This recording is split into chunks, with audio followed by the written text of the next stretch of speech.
ఇలా smart phone అనేటటువంటిది వచ్చింది. అదొక వైరస్ లాగా, ఇలా స్మార్ట్ ఫోను ఒక వైరస్ లాగా ఒక అద్భుతమైనటువంటి యుద్ధం చేస్తున్నది.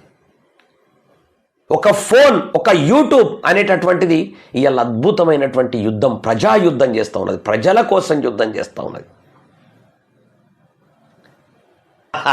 ఉచితంగా ఉన్నది, సరి అయినటువంటి ట్రీట్మెంట్ లేదు, సరి అయినటువంటి ఫెసిలిటీస్ లేవు.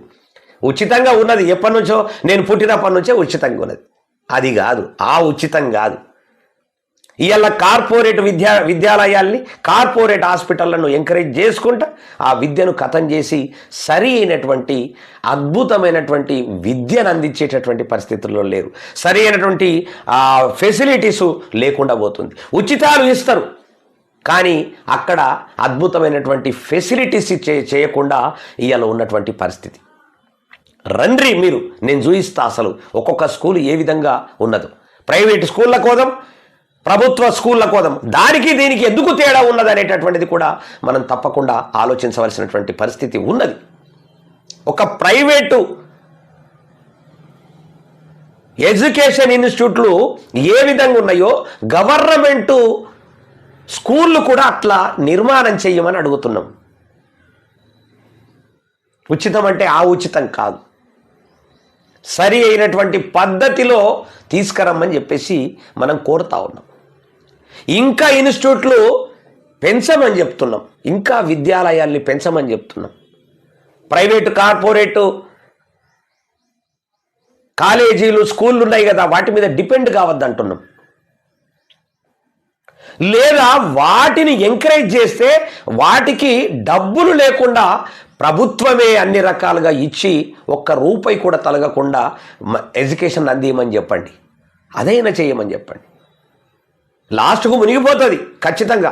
గవర్నమెంట్ ఆధీనంలో లేనటువంటి విద్యాలయాలు రేపు వాళ్ళు ఏమవుతున్నారు, ట్రేడ్ యూనియన్లుగా తయారై రేపు ప్రభుత్వాన్నే ఆల్రెడీ ప్రశ్నించి ఆల్రెడీ ఉద్యమాలు చేస్తాం మీరు ఇవ్వకపోతే అనేటటువంటిది. ఇవాళ ఫీజు రియంబర్స్మెంట్ కోసం ఇవాళ మొన్న వారం రోజులు పిల్లలకు చదువు చెప్పనటువంటి పరిస్థితి, కాలేజీలు మూసినటువంటి పరిస్థితి. మరి ట్రేడ్ యూనియన్లకు భయపడవలసిన పరిస్థితి వస్తుంది కదా. అదే గవర్నమెంట్ ఆధీనంలో ప్రతిదీ కూడా ఉంటే ఇవాళ అద్భుతంగా ఏ ఉద్యమం ఉండదు కదా, ఏ సమస్య ఉండదు కదా, దాన్ని అద్భుతంగా చక్కదిద్దొచ్చు కదా. ఉచితం ఉన్నదని అందరికీ తెలుసు. ప్రభుత్వ హాస్పిటళ్ళు కూడా, గాంధీ హాస్పిటల్, ఉస్మానియా హాస్పిటల్ అన్నీ కూడా ఉచితం ఉన్నట్లు తెలుసు. కానీ ట్రీట్మెంటు అద్భుతంగా ఉండాలి కదా.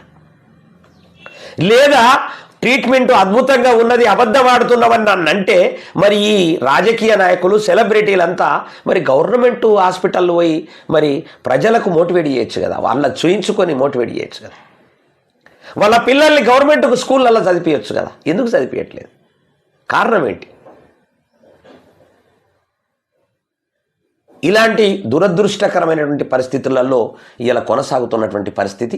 కాబట్టి దానికి మనమందరము కాస్త ఖచ్చితంగా సహకారం చేయండి, సెటైర్ వేయకుండా సహకారం చేయండి.